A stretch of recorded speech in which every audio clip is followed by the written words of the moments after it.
Cambridge Core includes millions of journal articles and thousands of books. If you're not sure where to start, browsing can be the easiest way in, and a great way to understand Cambridge's strengths in your field. From the homepage, you can simply click Browse by Subject. You'll see 36 subject hubs, from linguistics to engineering, politics to psychology. Each hub gives a curated view of the field. Top journals, book categories, news series, or sometimes blogs or social links. Another way is to use a search term. In this case, I'll use the word Africa. It offers suggestions and also offers lots of options throughout Cambridge Core. Not interested in that? You're more than welcome to search by content.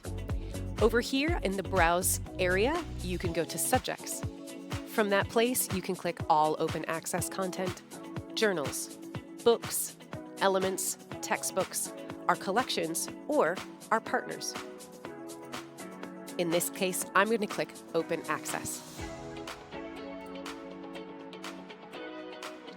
These are all of the journals that are currently open access.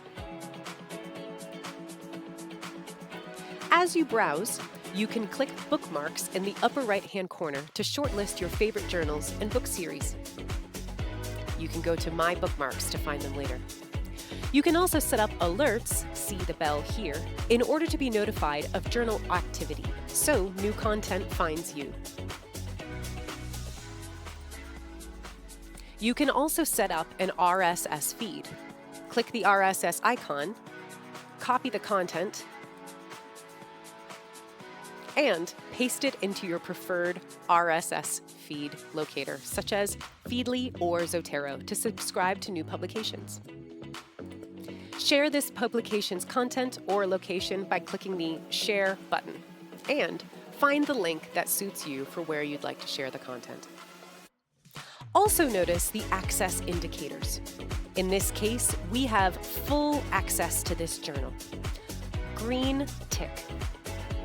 We also have an open padlock, indicating that the content in this journal is completely open access. This confirms the content you can read, download, and cite under your library's license, maximizing what your institution already invests in. Keep browsing to explore a discipline or discover what Cambridge publishes in your area.